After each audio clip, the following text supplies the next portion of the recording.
Hello friends, my name is Amit Vishwakarma and you are watching my YouTube channel Spoken English with Amit। तो दोस्तों कैसे हैं आप सभी? उम्मीद करते हैं अच्छे होंगे, मस्त होंगे, खुश होंगे और पढ़ाई भी कर रहे होंगे मेरे YouTube चैनल से। मेरा लास्ट वीडियो में आप सबने बहुत सारा प्यार दिया और लास्ट लेक्चर में हमने डिस्कस किया था कि अगर हम किसी पर्सन से मिलते हैं तो उससे हम कैसे पूछ सकते हैं आप कैसे हैं और उसको हम जवाब किस तरीके दे सकते हैं। इस पर हमने लास्ट वीडियो में चर्चा किया था, जिसको आपने आई थिंक देख लिया होगा। अगर आपने नहीं देखा है तो मैं डिस्क्रिप्शन पे लिंक शेयर कर दूंगा, आप डिस्क्रिप्शन पे जा करके देख सकते हैं कि हाउ आर यू को हम डिफरेंट तरीके में किस तरीके से पूछ सकते हैं और आई एम फाइन को डिफरेंट तरीके में किस तरीके से हम जवाब दे सकते हैं।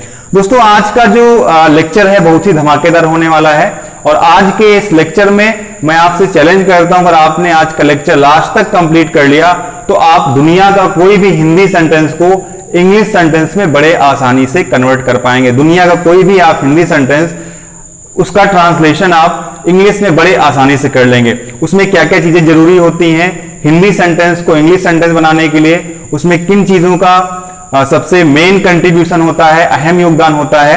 तो जी हाँ दोस्तों, आज हम इसी की चर्चा करेंगे आज के सेशन में। तो आप सेशन में जुड़े रहें, लास्ट तक आप वीडियो को देखें, छोड़ करके नहीं जाना, आप सीख नहीं पाएंगे चीजों को।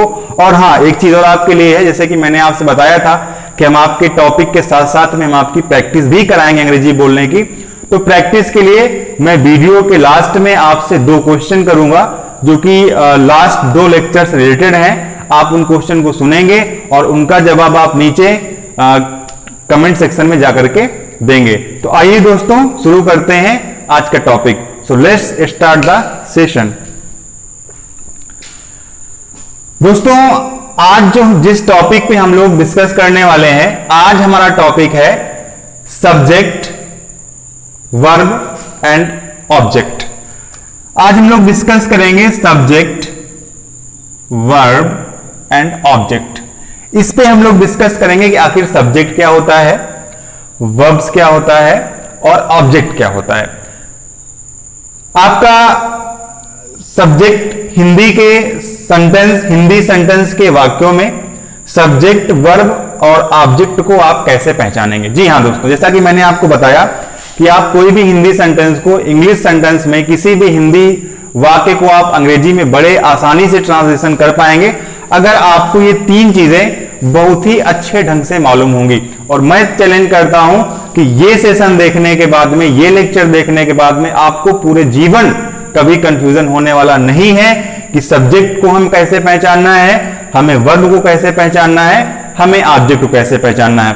तो आज इस लेक्चर में हम लोग देखेंगे इन तीनों चीजों को और उसमें यह भी सीखेंगे कि किस स्थान पे हमें कौन सी चीजें पहले पुटअप करना है, पहले हमें क्या पुटअप करना है, पहले उसके बाद क्या पुटअप करना है, उसके बाद में क्या पुटअप करना है। तो आइए इसको शुरू करते हैं। Let's start the session. तो डियर स्टूडेंट, सब्जेक्ट क्या होता है, आप सब्जेक्ट देखेंगे, मैंने डिफाइन किया हुआ है। सब्जेक्ट क्या होता है, किसी भी सेंटेंस में, अगर कोई हिंदी का सेंटेंस है, किसी भी सेंटेंस में जो कर्ता, इंग्लिश में डूअर बोलते हैं, किसी भी सेंटेंस में जो कर्ता होता है या जिसके बारे में बात हो रही होती है उसे सब्जेक्ट कहते हैं। ठीक है डियर स्टूडेंट, किसी भी सेंटेंस में अगर कोई हिंदी का सेंटेंस है, कोई वाक्य है, उसमें जो कर्ता होता है या उस सेंटेंस में, कोई हिंदी का सेंटेंस है या उस सेंटेंस में जिसके बारे में बात हो रही होती है, उसी पर्सन को सब्जेक्ट कहते हैं। अब इसमें एक चीज हम और जान लेते हैं कि आखिर सब्जेक्ट कौन कौन से हो सकते हैं, सब्जेक्ट के प्रकार क्या क्या होते हैं, सब्जेक्ट के टाइप क्या क्या हो सकते हैं। देखिए, जो हमारा नाउन होता है, नाउन, नेम, प्लेस, पर्सन, ये सब्जेक्ट हो सकता है। इन्फिनिटिव भी हमारा सब्जेक्ट हो सकता है। इन्फिनिटिव क्या होता है, किसी भी हेल्पिंग वर्ब, किसी भी वर्ब से पहले जब आप टू लगा देते हैं तो वो इन्फिनिटिव होता है। कोई भी प्रोनाउन हमारा सब्जेक्ट हो सकता है, जैसे कि ही, सी, इट हो गया, ठीक है, ये हमारा सब्जेक्ट हो सकता है। और जीरंड हमारा सब्जेक्ट हो सकता है। जीरंड क्या होता है, किसी भी, कोई भी वर्ब में आईएनजी लग जाता है और जब वो स्टार्ट होता है सेंटेंस के शुरुआत में, तो वो सब्जेक्ट होता है। एग्जाम्पल देख लेते हैं, जैसे कि अनुराधा हमारा सब्जेक्ट हो गया। टू वॉक, ये इन्फिनेटिव है, वॉक के पहले टू लगा हुआ, ये भी हमारा सब्जेक्ट हो गया। ही, ये प्रोनाउन है, ये भी हमारा सब्जेक्ट हो गया। तो आई होप दोस्तों कि सब्जेक्ट अब आपको समझ में आ गया होगा। एक एग्जांपल देख लेते हैं, जस्ट टेक एग्जांपल देख लेते हैं, जैसे कि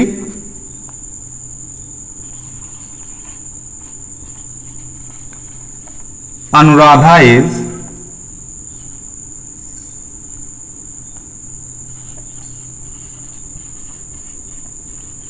ऑपरेटिंग मोबाइल। ठीक है दोस्तों, अब इसमें हम फाइंड करते हैं आखिर सब्जेक्ट क्या है। तो सब्जेक्ट इसमें क्या है, Anuradha is operating mobile, Anuradha mobile चला रही है। तो इसमें सब्जेक्ट क्या है दोस्तों, अनुराधा। किसके विषय में बात हो रही है, यहां पे लिखा हुआ जिसके बारे में बात हो रही होती है उसे सब्जेक्ट कहते हैं। तो इसमें किसके बारे में बात हो रही है, इसमें अनुराधा के बारे में बात हो रही है, तो यहां पे जो हमारा सब्जेक्ट होगा वो अनुराधा हो जाएगा। ठीक है दोस्तों, तो आइए नेक्स्ट देखते हैं ऑब्जेक्ट क्या होता है और उसको हम कैसे पहचानेंगे। तो लेट्स स्टार्ट। तो फ्रेंड्स, सब्जेक्ट के बाद अब हम लोग जानेंगे कि ऑब्जेक्ट क्या होता है और सेंटेंस में हम ऑब्जेक्ट को कैसे पहचानेंगे। ये भी एक सेंटेंस का बड़ा ही इंपॉर्टेंट पार्ट होता है हिंदी सेंटेंस को इंग्लिश सेंटेंस में ट्रांसलेशन करने के लिए। तो आइए दोस्तों सीखते हैं। ऑब्जेक्ट क्या होता है, किसी भी सेंटेंस में अगर कोई सेंटेंस है, कर्ता द्वारा किए गए कार्य का, कर्ता द्वारा किए गए कार्य का असर जिस व्यक्ति या वस्तु पर पड़ता है। ठीक है दोस्तों, ऑब्जेक्ट पहचानने का बड़ा ही सिंपल तरीका है कि किसी भी सेंटेंस में कर्ता द्वारा किए गए कार्य का असर जिस व्यक्ति या वस्तु पर पड़ता है उसे ऑब्जेक्ट कहते हैं। That's fine. अब इसको समझने की कोशिश करते हैं दोस्तों। जैसे कि कोई सेंटेंस है हमारा हिंदी का, उस सेंटेंस में हमें ऑब्जेक्ट को फाइंड करना है। इसमें ऑब्जेक्ट क्या है, हम सेंटेंस को ट्रांसलेट कर रहे हैं। ठीक है, तो कैसे फाइंड करेंगे कि अगर उसमें हम पहले सब्जेक्ट को फाइंड करेंगे, वो आपने सीख लिया ऑलरेडी कि सब्जेक्ट हम कैसे फाइंड करते हैं। तो सब्जेक्ट को फाइंड करने के बाद उसमें देखेंगे जो सब्जेक्ट है वो जो कार्य कर रहा है उसका असर किस पर पड़ रहा है, उसके द्वारा किए गए कार्य का असर जिस व्यक्ति पर पड़ेगा, जिस वस्तु पर पड़ेगा, वही ऑब्जेक्ट होता है। जैसे कि एग्जांपल से समझते हैं, बेटर होगा आपके लिए। एग्जांपल जैसे कि मैंने लिया I beat you, I beat you. तो दोस्तों इसमें आपको पता है कि आई जो है वो हमारा सब्जेक्ट है, जो कि आप पहले सीख चुके हैं, अभी पीछे मैंने आपको सिखाया आप सब्जेक्ट कैसे पहचानेंगे। उसके बाद में है बीट, आपको पता है बीट मींस पीटना होता है, यू मतलब है तुम्हें या आप।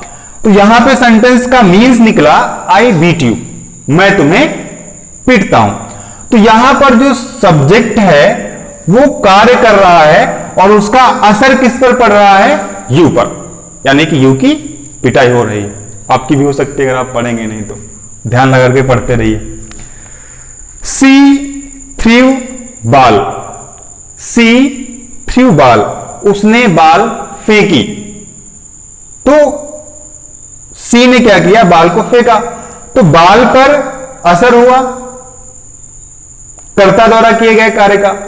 तो इसका मतलब कि यहां जो बाल है ये हमारा ऑब्जेक्ट है और यहां पर यू हमारा ऑब्जेक्ट है। आई होप कि आपको ऑब्जेक्ट भी समझ में आ गया होगा। आइए इसके बाद में हम सीखते हैं वर्ब को हम कैसे पहचानेंगे किसी सेंटेंस में। तो फ्रेंड्स, ऑब्जेक्ट के बाद हम देखते हैं वर्ब। हिंदी सेंटेंस में अगर हम हिंदी को इंग्लिश में ट्रांसलेट करेंगे तो उसमें एक वर्ब का पार्ट होता है जो कोई बहुत इंपॉर्टेंट होता है। तो हम वर्ब कैसे पहचानेंगे सेंटेंस में कि आखिर ये वर्ब क्या है। आप सबको पता है दोस्तों कि वर्ब को हिंदी में क्रिया बोलते हैं। ठीक है, तो हम सबसे पहले क्रिया को देखेंगे कि हम क्रिया कैसे पहचानेंगे। तो उसके लिए एक बड़ा सा मैंने अच्छा सा एक लाइन क्रिएट की हुई है कि अगर आपको वर्ब पहचानना है तो वर्ब क्या है, जो किया वही क्रिया। दैट्स फिनिश, जो किया वही क्रिया। यानी कि किसी भी सेंटेंस में जो सब्जेक्ट होता है वो जिस कार्य को करता है, सेंटेंस में सब्जेक्ट द्वारा जो कार्य किया जाता है वही क्रिया होती है, वही वर्ब्स होती है। तो आइए एग्जांपल के थ्रू इसको समझते हैं। जैसे कि एग्जांपल है I completed my work, I completed my work. तो फ्रेंड्स इसमें सब्जेक्ट जो है वो आई है, आपको पता है। तो इसमें आई ने क्या किया, वर्क को कंप्लीट किया, यानी कि वर्क को पूरा किया। आई कंप्लीटेड माई वर्क, मैंने अपना वर्क पूरा किया। तो यहां पर जो हमारी क्रिया है, जो हमारी वर्ब है वो कंप्लीट है। ये कंप्लीटेड वर्ब का सेकंड फॉर्म है, आपको पता है सबको। तो आई ने वर्क को किया, ठीक है। दूसरा देखते हैं, she will dance, she will dance, वह डांस करेगी। तो क्या करेगी, डांस करेगी। तो इसका मतलब इसमें वर्ब क्या हुआ, वर्ब इसमें डांस हो गया, और इसमें वर्ब क्या हो गया, कंप्लीटेड हो गया। तो आई होप आपको तीनों चीजें क्लियर हो गई होंगी कि सब्जेक्ट हमें कैसे पहचानना है, ऑब्जेक्ट हमें कैसे पहचानना है, और वर्ब हमें कैसे पहचानना है। तो दोस्तों आइए इसको देख लेते हैं कि जब हम इंग्लिश का ट्रांसलेट करेंगे तो हमारा सीक्वेंस क्या होगा, कि हम सबसे पहले क्या पुटअप करेंगे, उसके बाद क्या पुटअप करेंगे, उसके बाद क्या पुटअप करेंगे। क्योंकि आपको सब्जेक्ट पहचानना आ गया, आपको ऑब्जेक्ट पहचानना आ गया, आपको वर्ब पहचानना आ गया, लेकिन हमारा सीक्वेंस क्या होगा। यानी कि पहले ऐसा नहीं हम सेंटेंस बनाए जाने, पहले हमने वर्ब रख दिया, फिर हमने ऑब्जेक्ट रख दिया, फिर हमने सब्जेक्ट रख दिया। तो आइए सीक्वेंस को देखते हैं कि सेंटेंस क्रिएशन के टाइम हमारा सीक्वेंस क्या होगा।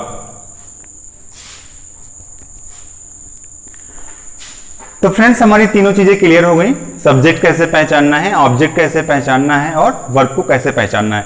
तो आइए अब हम सीक्वेंस देखते हैं कि जब हम हिंदी सेंटेंस को इंग्लिश सेंटेंस में क्रिएट करेंगे तो हम सीक्वेंस वाइज हम सबसे पहले क्या रखेंगे, उसके बाद क्या रखेंगे, उसके बाद क्या रखेंगे।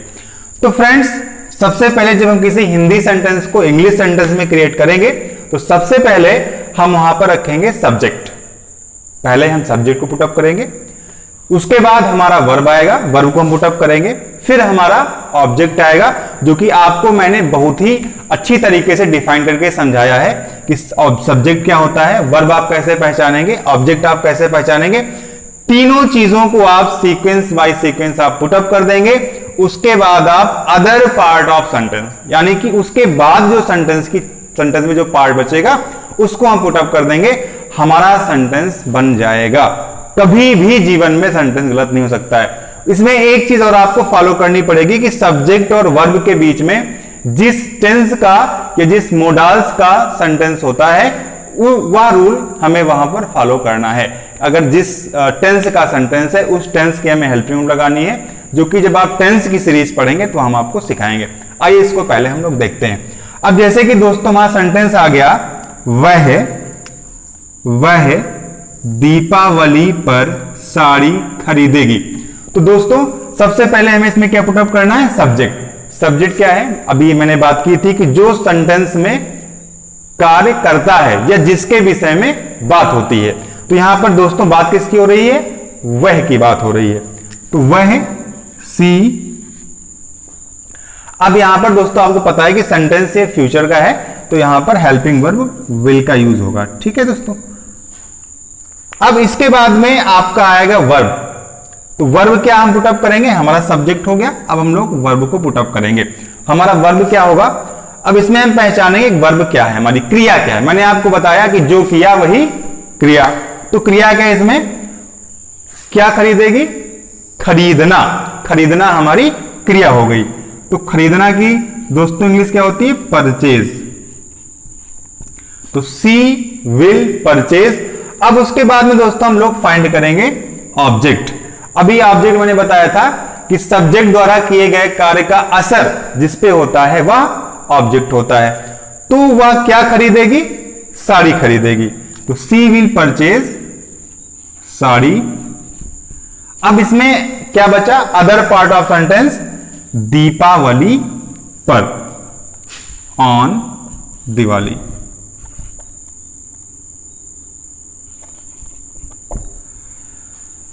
आई होप दोस्तों कि आज का सेशन सब्जेक्ट, ऑब्जेक्ट और वर्ब आपको क्लियर हो गई होंगी।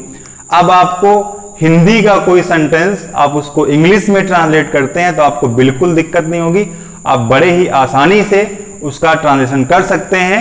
और मैंने आपसे शुरुआत में वादा किया था कि मैं लास्ट में आपसे 2 क्वेश्चन करूंगा और उनका जवाब आप नीचे कमेंट बॉक्स में देंगे। तो मेरा पहला क्वेश्चन है आपसे कि अगर आप किसी पर्सन से शाम को मिलते हैं 8 बजे और उससे आप विदा ले रहे हैं तो उससे आप क्या बोलेंगे।